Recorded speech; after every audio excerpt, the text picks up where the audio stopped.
E aí, pessoal, boa tarde.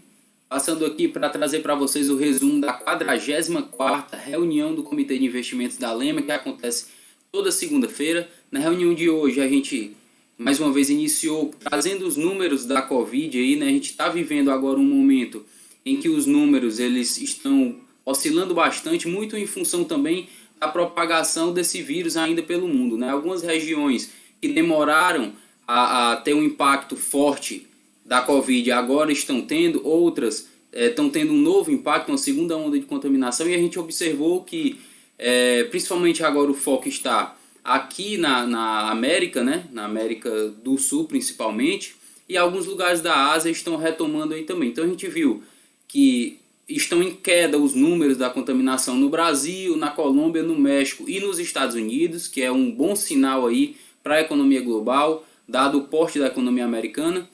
E a gente ainda tem também alguns países que estão sofrendo ainda, tendo que lidar com a alta contaminação, né? Que é o caso, por exemplo, da Argentina e do Peru. A mesma situação também acontece em algumas regiões da Ásia, a gente tem lá na Indonésia e na Índia. Ainda tem um aumento nessa curva de contaminação, enquanto o Japão teve uma segunda onda, mas essa onda já está diminuindo, já está tranquilizando novamente. Na Europa também a gente teve muito também por conta do verão europeu, que faz com que as pessoas circulem mais pelo continente, né? Principalmente por conta do turismo. Então essas aglomerações geradas por essa demanda turística, elas estão gerando algumas ondas aí, ou então uma preocupação com a segunda onda que possa ocorrer, principalmente em Espanha, França, Alemanha, Reino Unido e Itália, né? Alguns desses aí que sofreram bastante aí no início dessa pandemia, tá certo? Em relação à curva dos Estados Unidos descendente que a gente havia falado, isso tem animado os mercados, né? Existe um otimismo muito grande por conta dessa retração do coronavírus. E em outra frente também o governo americano está trabalhando para liberar, na verdade, para incentivar as pesquisas, né? Incentivar os testes com a vacina de Oxford, que é justamente para poder fazer frente também a essas divulgações de vacina por parte da Rússia e da China, né? Muita gente aponta isso como uma motivação política para o Donald Trump, que vai disputar uma eleição em breve, ficar bem na fita, né? Em relação à Europa também a gente tem um detalhe interessante, que é a Alemanha, que é um país conhecido por ser o líder do bloco, né? Principalmente em relação ao rigor fiscal de suas contas públicas, né? A Alemanha está estudando uma flexibilização fiscal, e isso aí pode ser tendência no bloco, né, europeu, então é bom a gente ficar atento isso aí para as próximas reuniões. Falando agora das commodities, a gente viu aí que o petróleo também muito em função desse reacendimento da economia, desse novo ânimo da economia, né? O petróleo tem tido uma valorização, né? No mês ele valorizou até agora 6,67%, na semana ficou mais ou menos aí no 0 a 0, mas ainda com uma leve alta de 0,07%, porém no ano, por conta principalmente daquela paralisação que a gente teve aí no auge dessa pandemia, ele ainda acumula 30% de desvalorização, né?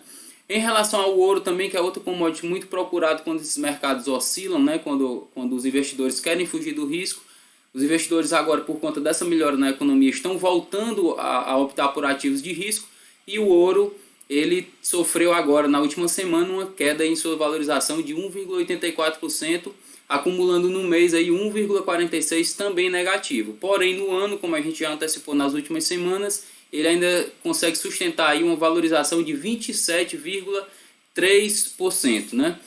Esse novo momento aí de recuperação americano também está sendo refletido no principal índice das bolsas americanas, que é o S&P 500, que na semana fechou aí com 0,5% de alta, no mês já acumula 4,22% de valorização positiva, e no ano retomou a alta, né?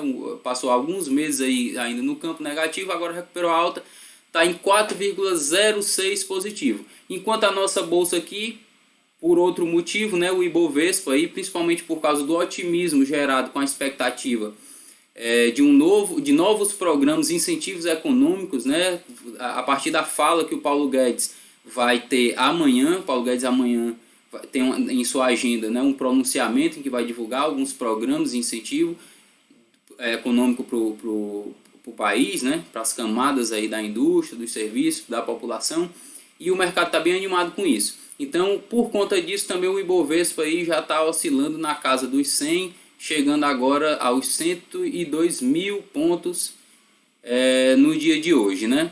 E na semana tá mais ou menos aí no 0 a 0, ficou 0,16 positivo no Ibovespa. No mês ainda acumula uma rentabilidade negativa de 1,51 e no ano, né, ainda está negativo em menos 12,2 aí, né? Isso aí já teve em 30%. Então está sendo recuperado, porém agora numa velocidade menor por conta desses últimos números aí das últimas semanas.